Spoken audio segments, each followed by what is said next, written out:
Bonjour et soyez les bienvenus. Avec vous qui croyez en Jésus-Christ, j'aimerais cheminer sur ce vaste chantier de la foi en priant Dieu de nous aider à entrer par la porte étroite et d'avancer avec persévérance sur le chemin resserré qui mène à la liberté.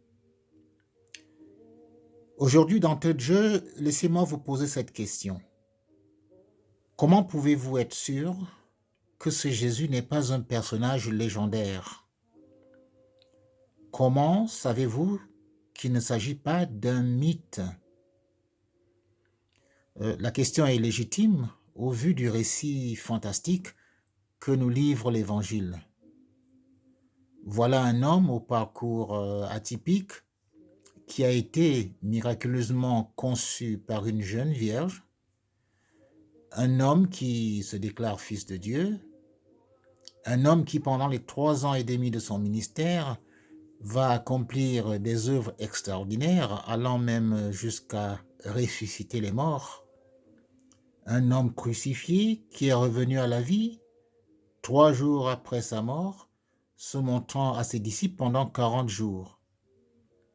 Un homme enlevé dans les airs en direction du ciel, sous les regards médusés de ses disciples. Donc vous voyez qu'à juste titre, on peut se demander si c'est un récit authentique.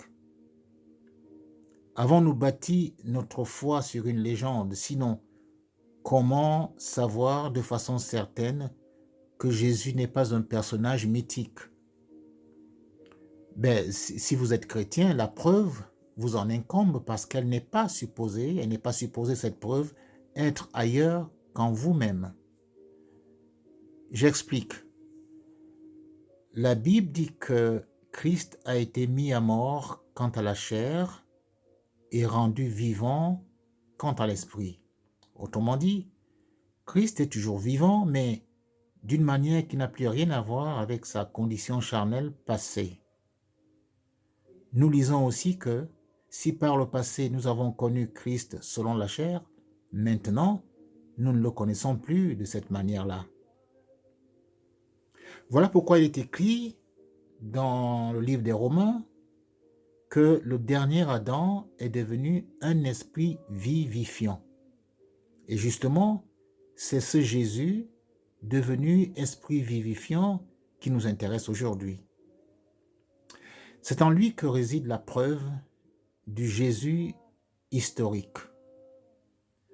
Je pose donc à nouveau la question, comment peut-on savoir que Jésus-Christ n'est pas un personnage mythique?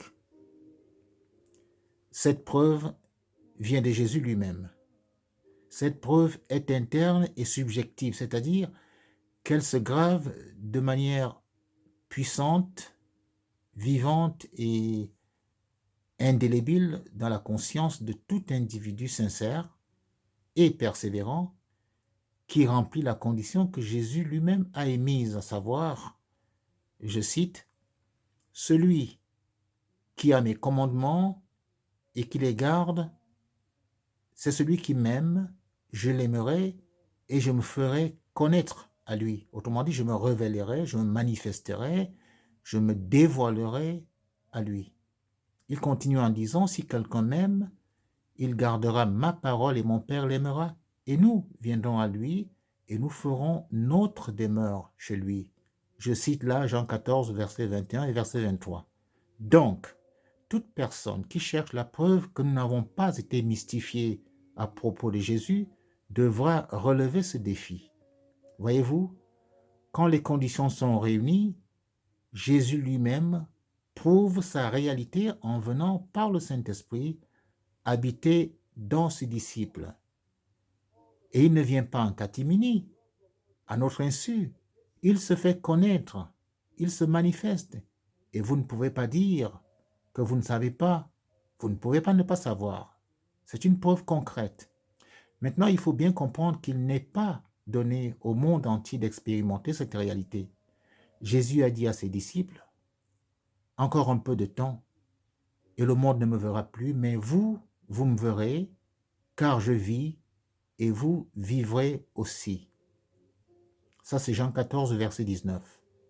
Donc la preuve irréfutable de l'existence de Jésus est une preuve personnelle. Comprenez-vous maintenant pourquoi il est écrit que nul ne peut dire Jésus est le Seigneur si ce n'est par le Saint-Esprit, et pourquoi il est dit que c'est l'Esprit lui-même qui rend témoignage à notre esprit que nous sommes enfants de Dieu. Voyez-vous, la preuve, encore une fois, vient de Jésus lui-même et sa méthode consiste simplement à se révéler par grâce aux croyants repentants et obéissants qui lui-même devient par sa vie la preuve d'un esprit nouveau qui l'anime, l'esprit de Jésus. Merci mes amis d'avoir pris le temps d'écouter et à très bientôt si vous le voulez bien.